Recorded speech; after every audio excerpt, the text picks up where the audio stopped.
பறவைகளை கவனித்ததுண்டா? அவை முட்டையிடுவதற்காக தமக்கு உகந்ததோர் இடத்தை தேடிக்கொள்கின்றன. கடும் மழை, அனல், வெயில் மற்றும் சத்ருவிடமிருந்தும் எது காக்குமோ அங்குதான் அது கூடு அமைக்கின்றன, முட்டைகள் இடுகின்றன.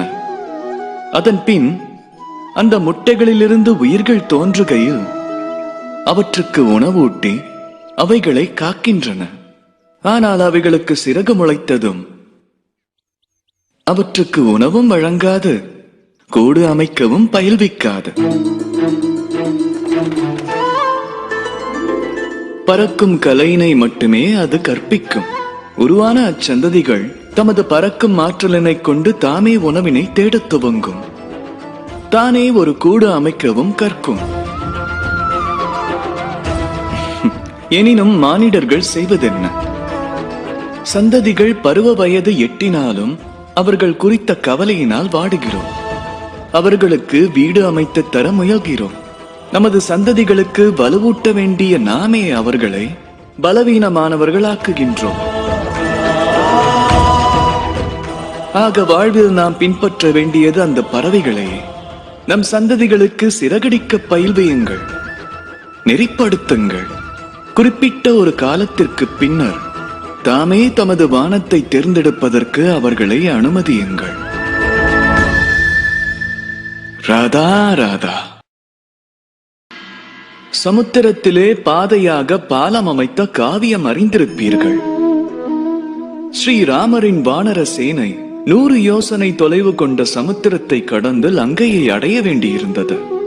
திறமை வாய்ந்த நலன் மற்றும் நீலன் இருவரும் பாலம் அமைக்கும் மார்க்கம் அறிந்திருந்தனர். எனினும் அதனை அமைப்பதுதான் எவ்வாறு? சமுத்திரமோ ஆழமானது. அதனை கடந்து செல்லும் அளவு தகுந்த பாதைக்கு மலை போல கற்களும் தேவைப்பட்டது. அப்போது நிகழ்ந்தது ஓர் அற்புதம். பாறைகளில் ராமநாமம் ஏற்றப்பட்டது. ராமநாமம் கொண்ட பாறைகள் சமுத்திரத்தில் வீசப்பட்டதும் அவைகள் மிதந்தன. ஆக அது ராமநாமத்தின் மகிமை என்று சிலர் கூறுவர். ஹரிநாராயணரின் அற்புதம் என சிலர் குறிப்பிடுவர். இருப்பினும் அதன் காரணம் ஸ்ரீராமரின் தூய குணம் மற்றும் மகத்துவ தன்மையாகும். அதுவே அவரின் அடையாளமானது. கரும் பாறைகளையே நீரில் மிதக்கச் செய்தது. அதைப் போலவே எங்கு நாம் இருப்பதில்லையோ அங்கு நமது குணமே நமக்கான பிரதிநிதியாகிறது. நமது பெயருக்குரிய சக்தியினை நாமே உருவாக்கவும் இயலும். நமது நற்செயல்களினால், நல்ல குணங்களினால். இனி நிர்ணயம் தமதே.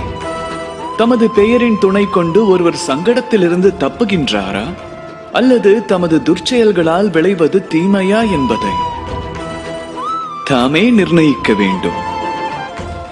ராதா ராதா. கவனம் ஒருங்கிணைத்து இந்த எறும்பை நான் ஏன் காண்கிறேன் என சிந்திக்கின்றீர்களா? ஏனெனில் இன்று இந்த எறும்பைக் கண்டு நான் வார்த்தைகளின்றி உறைந்து போயிருக்கிறேன். இதன் தோற்றம் மற்றும் உருவ அளவைக் கண்டு அல்ல, இதன் விடாமுயற்சி கண்டு நான் வியக்கிறேன்.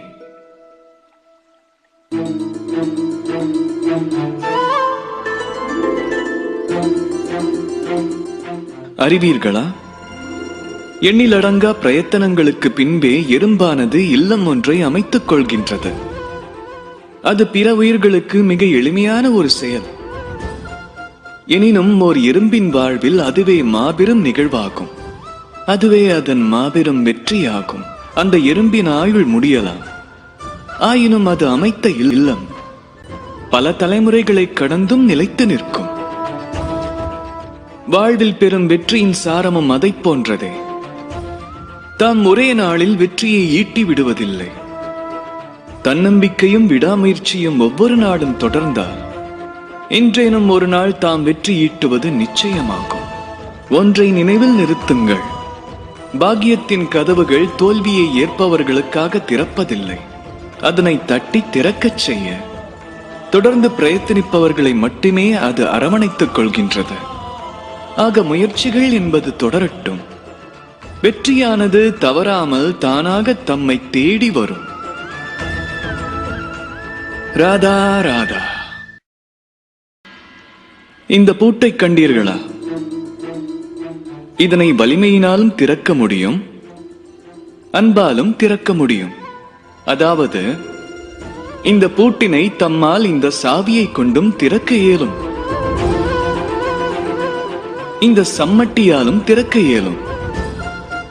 எனினும் திறக்கும் விதம் வேறுபட்டது. ஒருவேளை தாம் இதனை பலவந்தமாக திறந்தால் இந்த பூட்டானது மீண்டும் உதவாது.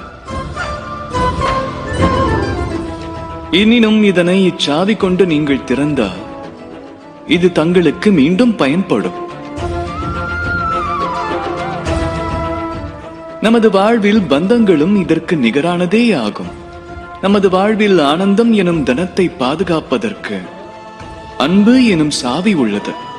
அதையே குரோதம் கொண்டு செய்ய முற்பட்டால் அது சேதத்தையே விளைவிக்கும்.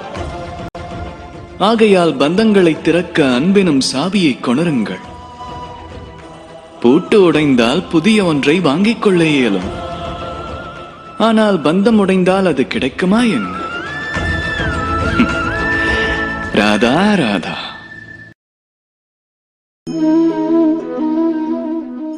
ஜீவிதம், இதன் அர்த்தம்தான் என்ன? நாம் ஜனிக்கின்றோம், வளர்கின்றோம், பெற்றோரின் பராமரிப்பினில் வாழ்கின்றோம். பின்னர் அவர்கள் உழைப்பில் பாலக பருவம் அடைகின்றோம்.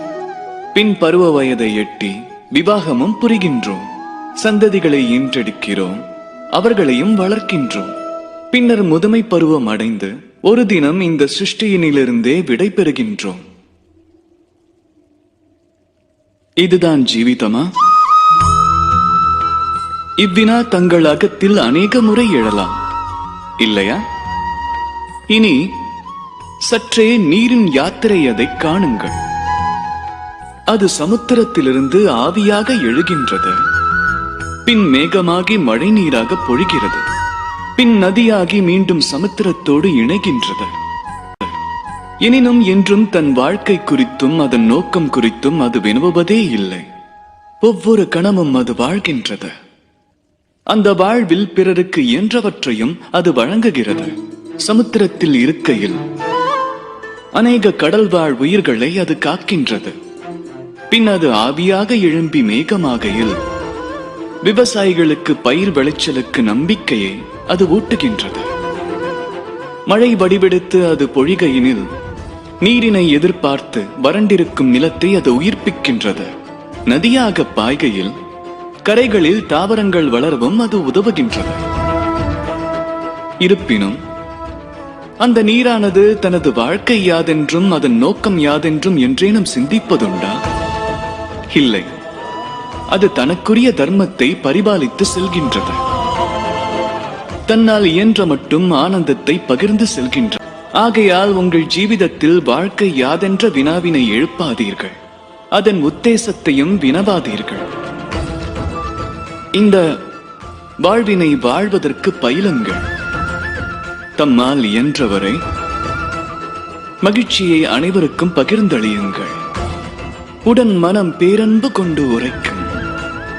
ராதா ராதா.